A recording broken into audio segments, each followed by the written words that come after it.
Silverstone near Towcester in Northamptonshire. Well, the weather here is overcast and there's certainly an autumnal nip in the air, but as you can see behind me, the crowds have turned up in there and we certainly look set fair for a good day's racing. On the programme today, the Pirelli production Porsches with all 4 classes lining up together.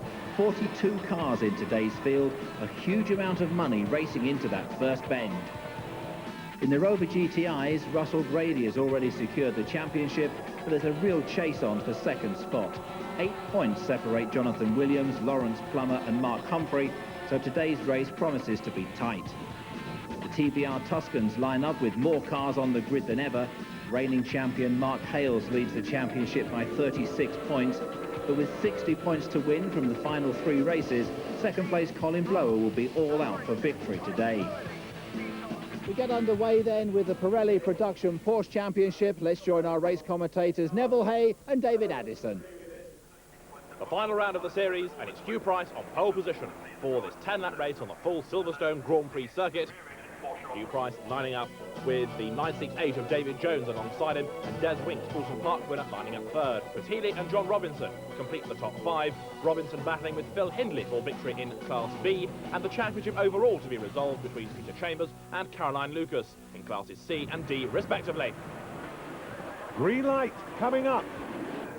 There they go, the acceleration battle going in favour of the 6-cylinder Porsche on the outside of the front row. Let's see what it looks like, however, when they get to Copse. The 911's in the lead at the moment. Hugh Price heading through in the lead and squeezing through into second place is David Jones with his 968, locking up Rob Babbacombe with the orange Zorba Foods 911, and the rest of this huge field all pouring through there. Porsches are plenty in this final championship contest. Caroline Lucas in with a chance, but she's got to work for it.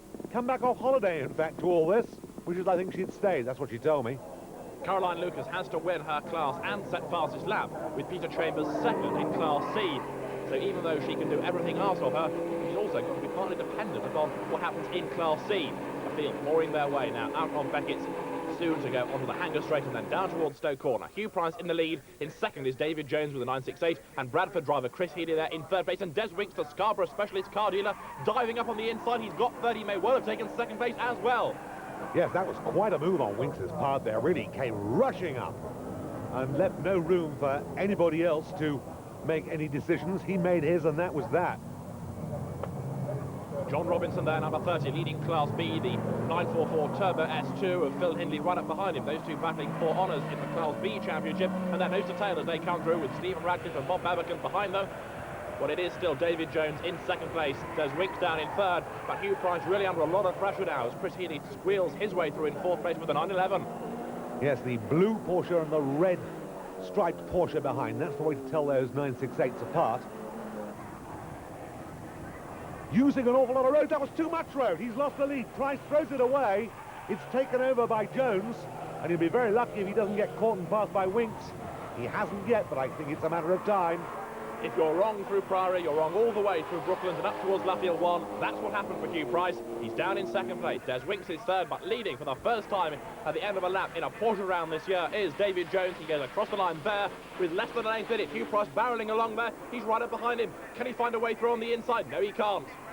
He really wanted it back so badly. The torque took care of him in his second place. Here's another good battle. Whoops, that is, I'm afraid, the demise of Healy, who's right out of things. We didn't actually see the spin, but we see the results. He starts back in about 15th place. A lot of work for him to do then, as we go on board with Caroline Lucas. Lots of drama ahead of her. The 924 there being sorted out eventually. Caroline Lucas goes the long way around on the outside and doing very well to keep out of all the gravel there. Winks is second. Winks is up to second, ahead now of Price.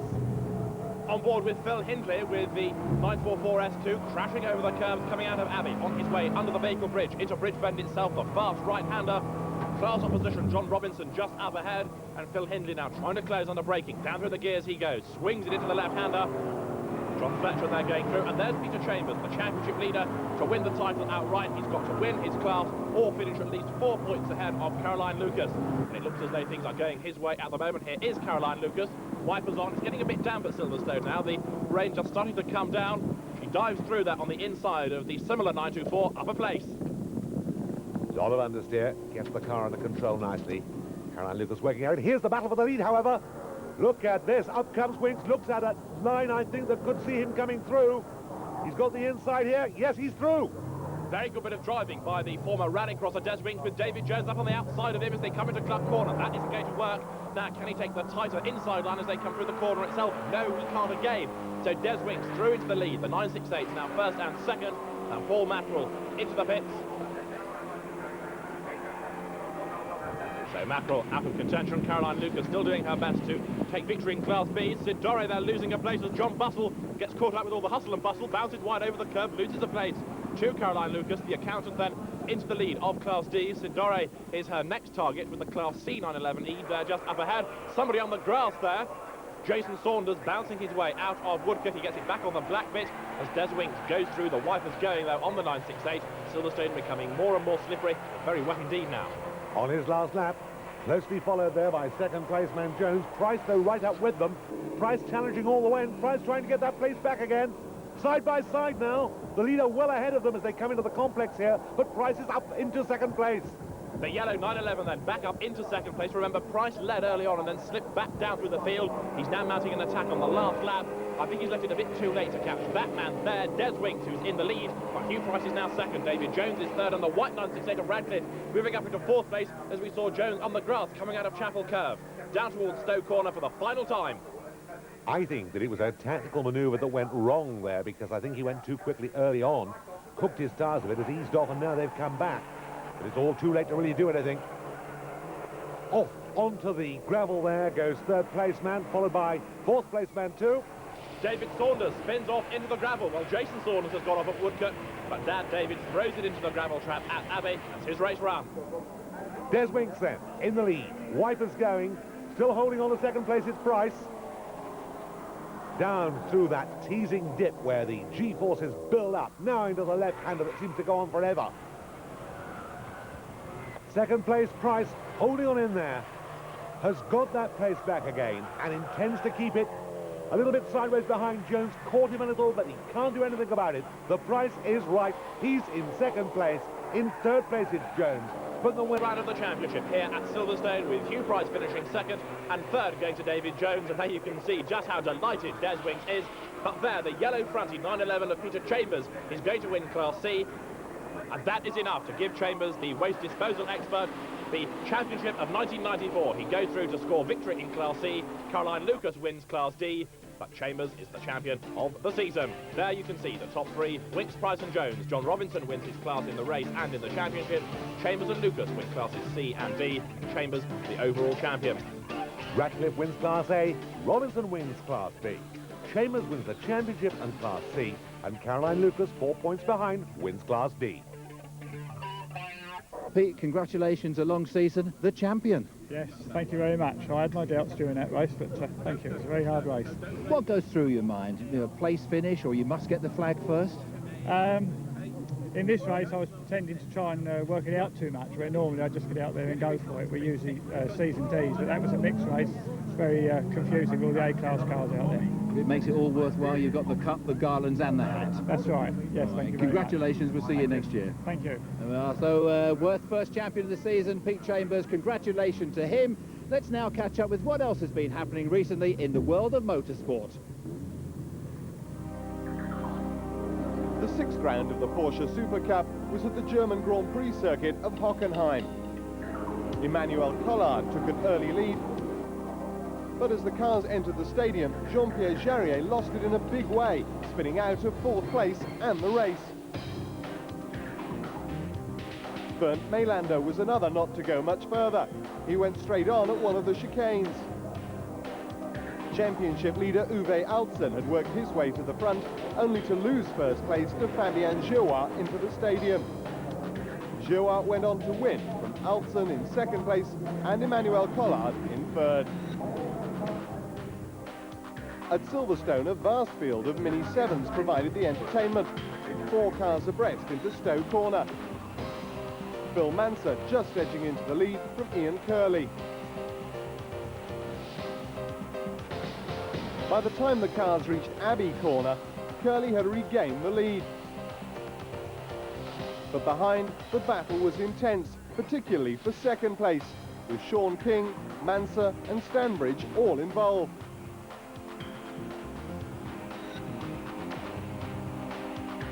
Michael Jackson soon moved up into fourth place when the cars arrived at Beckett's. Meanwhile, Jenny Cook needed a leg up after her car expired alongside of the pit. By the time the checkered flag fell, Jackson held on to win from Curley, who won the championship after title rival Dave Braggins retired. Finally to crash of the week, and the Lakeside circuit in Australia. Thomas Mazzera clipping a slowing John Bowe and ending his race in the barriers.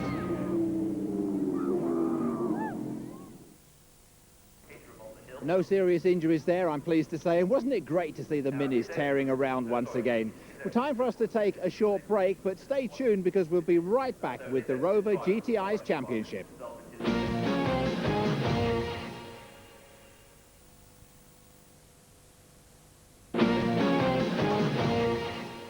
Hello again from Silverstone, where, as you can see behind me, the cars are ready on the grid for the final round of the Rover GTI Championship. Lawrence Plummer, the man on pole. Let's rejoin our race commentators, Neville and David.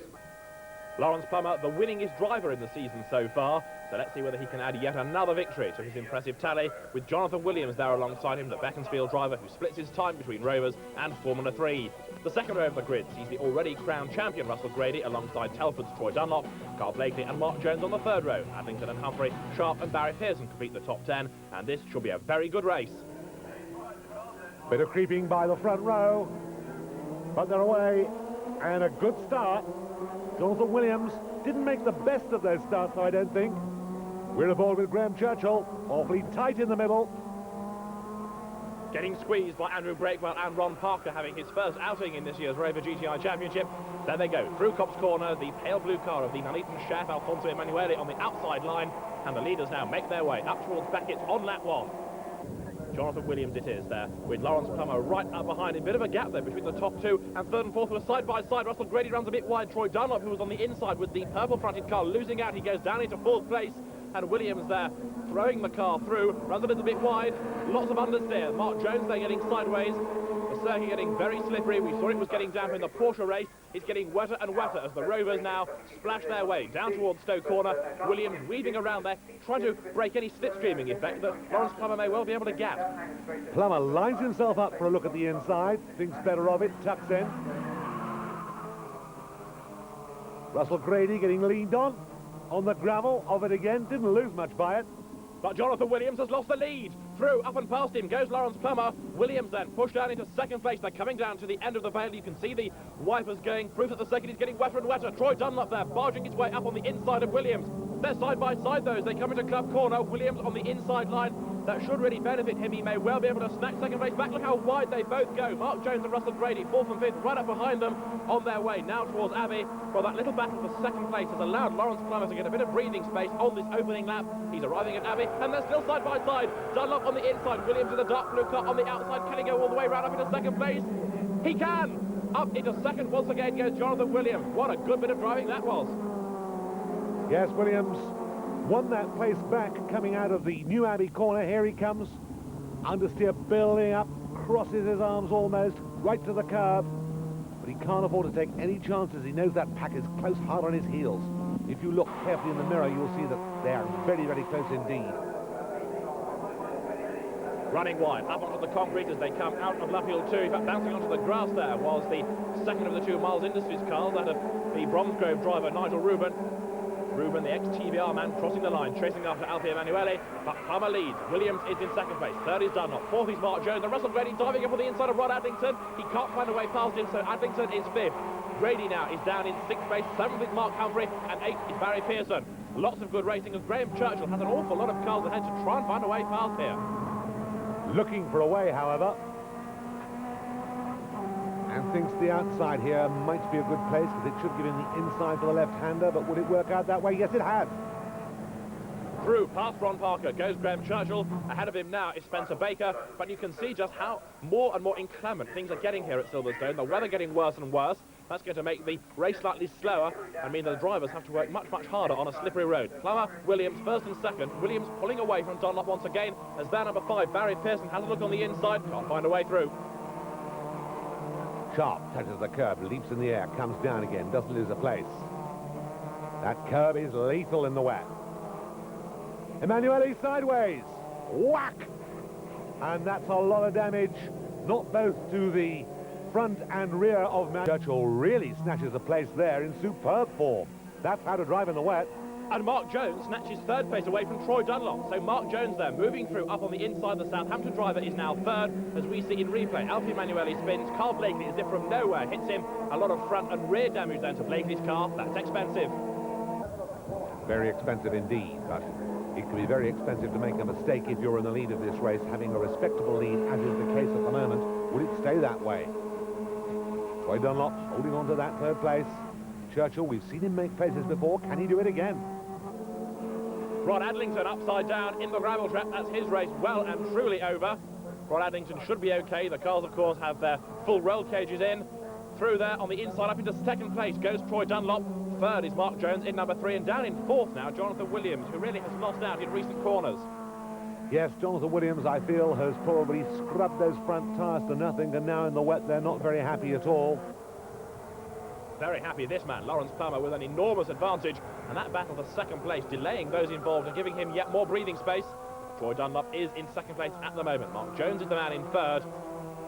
Tight battle between those two on this, the last lap here of the Dunlop Rover GTI Championship. Will it change? Dunlop holding on in there for all he's worth. I think he's got sufficient advantage. David? Mark Jones trying to close under braking. Snakes there, under braking, possibly brakes a bit too hard, a bit too late. The car briefly getting away from him, but Lawrence Plummer is going to win the final round of the championship. The Mirror Group car accelerates now out of left field 2. And now to the mighty TBR Tuscans, 450 horsepower, no pole position man. Steve Cole not taking up his place on the grid. Ian Flux there, the only man on the front row. Colin Blower on the second row makes a dreadful start. Away they go, down towards Copse Corner. Jerry Marshall was away well, so too Tim Harvey there in the black HRO in car, closing up on Peter Wheeler, the TBR chairman, as they all dive into Copse for the first time. Ian Flux, who had the mirror fall off the car of the warming up lap, is in the lead as the rest of the field all battle their way through Copse and accelerate towards Maggots for the first time. It's Flux from Jerry Marshall and Mark Hales, the championship leader, in third. Mark Hales, give him some work to do. Gonna have to work for this one. Looking at Marshall. Here's Fluxy. Managed to get that mirror back on, you will see. Mark Hughes fourth and Colin Blower in fifth place, having really flubbed the start. A very bad getaway for him. Martin Stewart there going through number 40, the Moose, as he likes to be known for some reason. And it's Ian Flux in the lead as they come down in towards Stowe Corner. The top three already well clear of the rest of them. Puff of smoke there from Hale's front right corner. What it was the tyre was touching the bodywork. Under braking, these cars can be quite vicious if you get it wrong, and they're using a little bit more of the gravel there than I would have thought. Sensible. Big fight. Heavyweight champion, Jerry Marshall, closing in.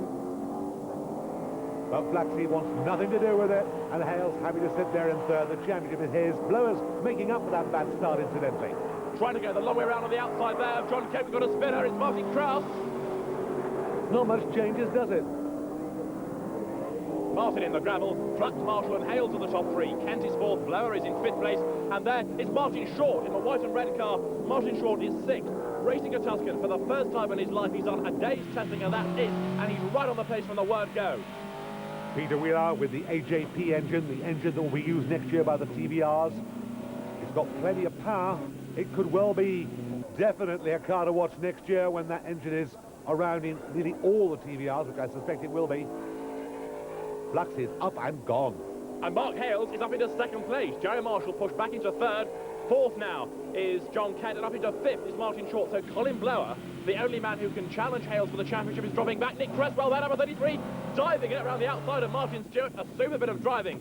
Nick Cresswell, the former modified saloon car champion, moving his way up through the field. Hales being caught, the weather getting worse and worse. Hales, Kent, Short, and British touring car champion Tim Harvey all running together, and you can now see just how slippery the circuit has got. They've all started on slicks. It's going to be very difficult indeed out there.